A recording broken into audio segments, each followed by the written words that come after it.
नमस्कार. तू ही रे माझा मितवा ह्या मालिकेत आपल्याला पाहायला मिळणार आहे. ईश्वरीने मोदक बनवलेले असतात ते व्यवस्थित त्या बाईला डिलिव्हरी केलेली असते. ती बाई ते मोदक घेऊन जाऊ लागते आणि त्या गोष्टीचा आनंद ईश्वरीला खूप छान होतो की आपण वेळेत मोदक देऊ शकलो आणि ते मोदक ज्या व्यक्तीला हवे होते त्या व्यक्तीपर्यंत योग्य वेळेत पोचले, म्हणजेच बाप्पांना नैवेद्य दाखवला जाईल ह्या गोष्टीचा आनंद तिला खूप होत असतो. आणि इकडे लावण्या मोदकाची वाट पाहत असते आणि ती लेडीज मग ते मोदक घेऊन तिच्याकडे जाते. ते मोदक पाहून तिला खूप आनंद होतो. अरे वा, आले हं, योग्य वेळेत हे मोदक माझ्यापर्यंत पोचले ह्या गोष्टीचा तिलाही आनंद होतो. ती त्या बाईला पैसे देते आणि जायला सांगते पटकन. ती बाई गेल्यानंतर आता ह्याच मोदकांचा नैवेद्य गणपती बाप्पांना दाखवायचा असं ती ठरवते. इकडे ईश्वरची घाई गडबड सुरू असते ते गणपतीला आपल्या नैवेद्य दाखवण्याची. छान मोदक तिने बनवलेले असतात. त्या मोदकांचा नैवेद्य ती बाप्पाला ठेवत असते. इकडे लावण्याही स्वतःच्या हाताने मोदक बनवले असं दाखवत गणपतीला नैवेद्य ठेवण्यासाठी जाते. पण कसा ठेवायचा मग तिला ती वल्लवी सांगू लागते. अगोदर एक स्क्वेअर बनवायचं, म्हणजेच मंडल बनवायचं, त्याच्यावरती ताट ठेवायचं आणि मग 3 वेळा पाणी सोडवून आपण बाप्पाला नैवेद्य दाखवू शकतो. असं सगळं काही वल्लवी लावण्याला नव्याने शिकवत असते. लावण्य ते सगळं वल्लवी जसं सांगते तसं तसं करत असते. गणपती बाप्पाला तीही नैवेद्य दाखवते. गणपतीला व्यवस्थित नैवेद्य पोचलेला असतो.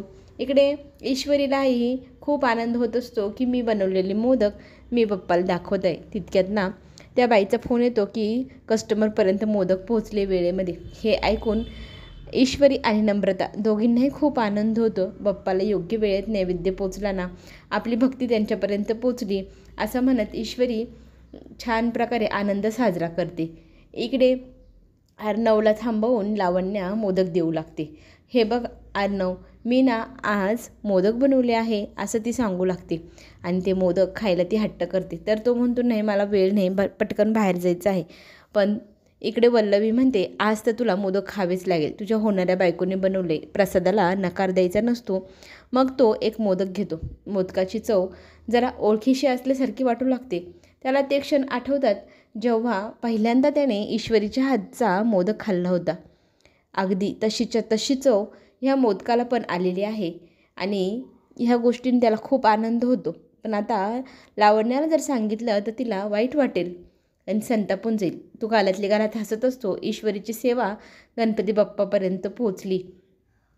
पण लावण्याला आता काय सांगायचं. लावण्य तर वारंवार विचारत असते कसे झाले मोदक मला सांग. मग तो जरा थांबतो आणि म्हणतो ही चव ना ईश्वरीच्या हातच्या चवीसारखी आहे. हे मोदक जणू काही ईश्वरीनेच बनवले असं मला वाटते. हे ऐकल्यानंतर वल्लवीच्या आणि लावण्याच्या चेहऱ्यावरचा रंगच उडून जातो आणि लावण्य भांडू लागते. असं कसं शक्य आहे. तर तो आणखी एक मोदक उचलतो आणि तिथून निघून जातो. तिच्या एकाही प्रश्नाचं उत्तर न देता. लावण्याचा संताप होत असतो. मी कितीही काही केलं तरी याला त्या ईश्वरीशिवाय दुसरं काही दिसतच नाही. तितक्यात तिथे आकाश येतो. मलाही मोदक हवे असं म्हणतो. लावण्य त्याच्या हातावर सगळं ताट आपटते आणि रागारागाने रूममध्ये निघून जाते. इकडे मामाने रिक्षा बोलवलेली असते. अर्णवला बाहेर जायचं असतं म्हणून सगळा प्लॅन व्यवस्थित पार पाडायचा. आज ना सगळं काम व्यवस्थित झालं पाहिजे असं मामा सांगत असतात. अर्णव म्हणतो टेन्शन घेऊ नका. मग तो रिक्षात बसून जात असतो. आकाशच्या लक्षात येतं आज दादाने गाडी नेली नाही. असं काय काम आहे जे करण्यासाठी तो रिक्षाने गेला आहे.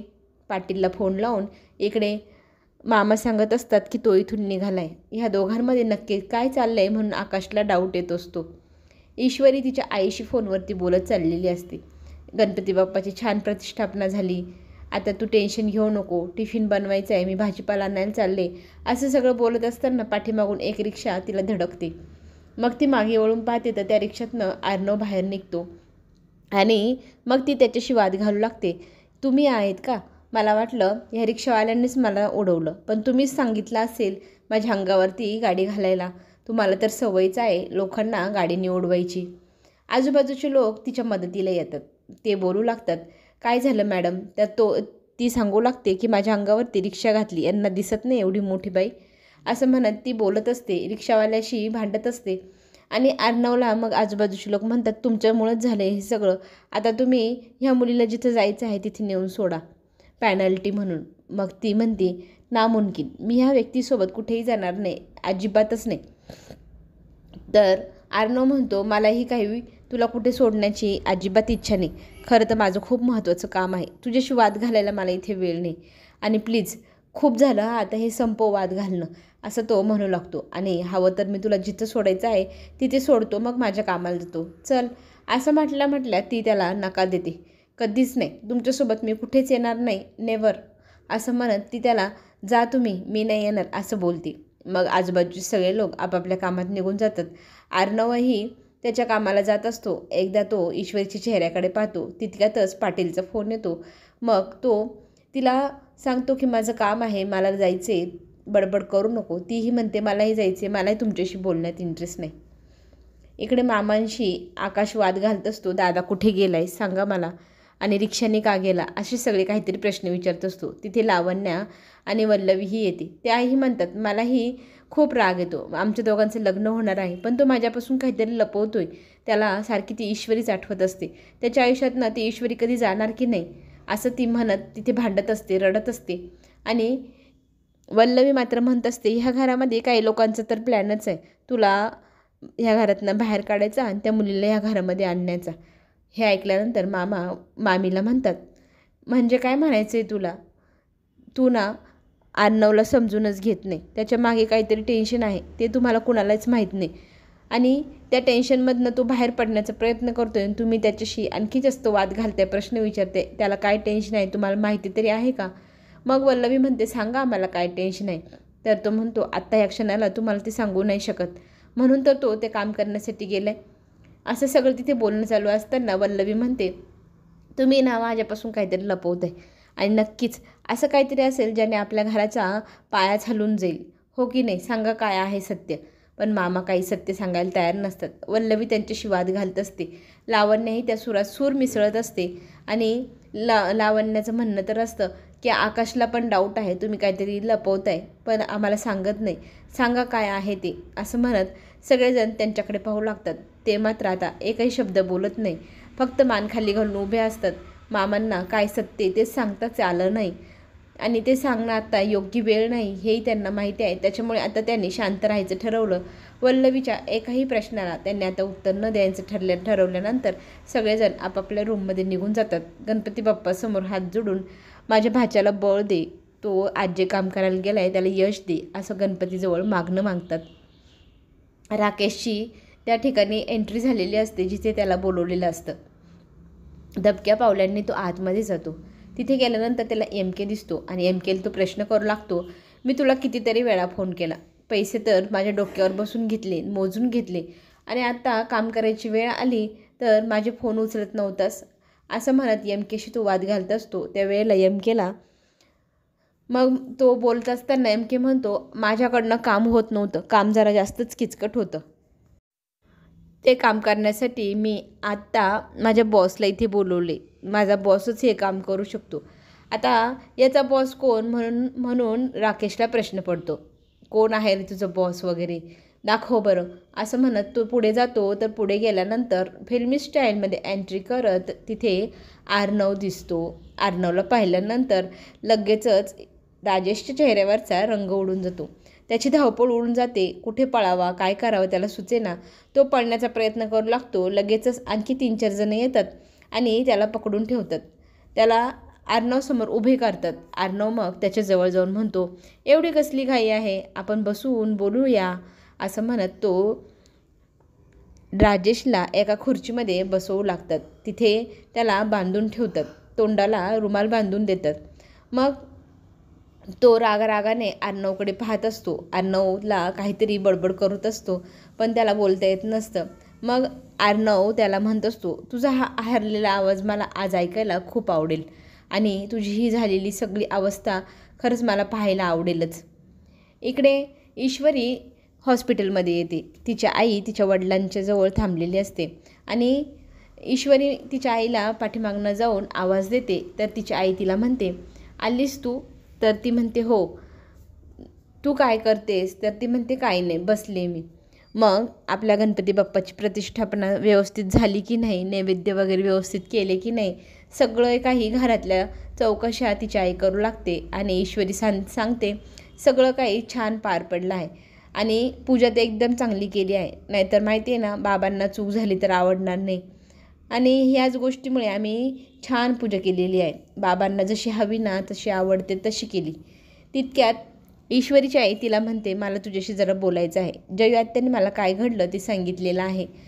खरंच तू का करत नाही आहे लग्न, का टाळतेस? बाबांना आवडणार नाही, त्यांनी काढलेल्या मुहूर्तावरच आपण करूया ना लग्न. ह्या गोष्टीवरती ईश्वरी नकार देते. माझे बाबा जर माझ्या लग्नात नसले तर मला चालणार नाही, मला त्यांनी आशीर्वाद द्यावा. असं ICUच्या खिडकीतनं आशीर्वाद घ्यायला मला नाही आवडणार. आणि माझ्या लग्नात त्यांनी कन्यादान करावे.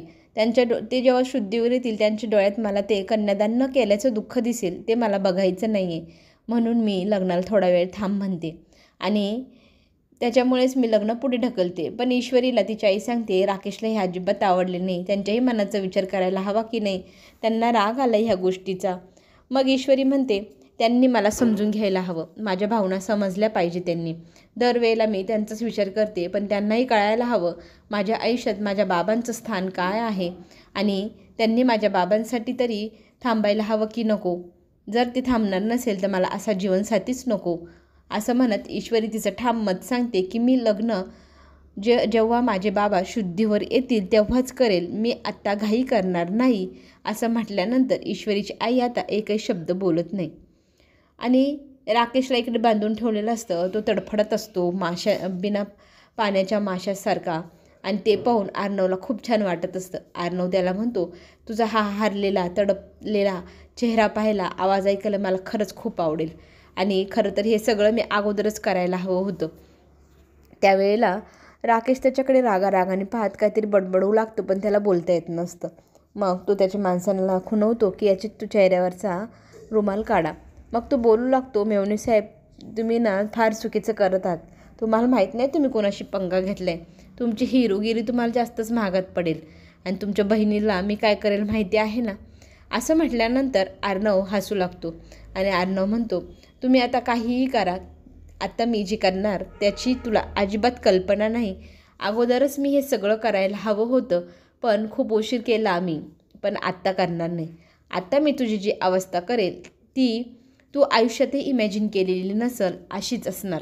असं म्हणत राकेशला तो दम देऊ लागतो आणि राकेशच्या चेहऱ्यावरती घाम फुटतो.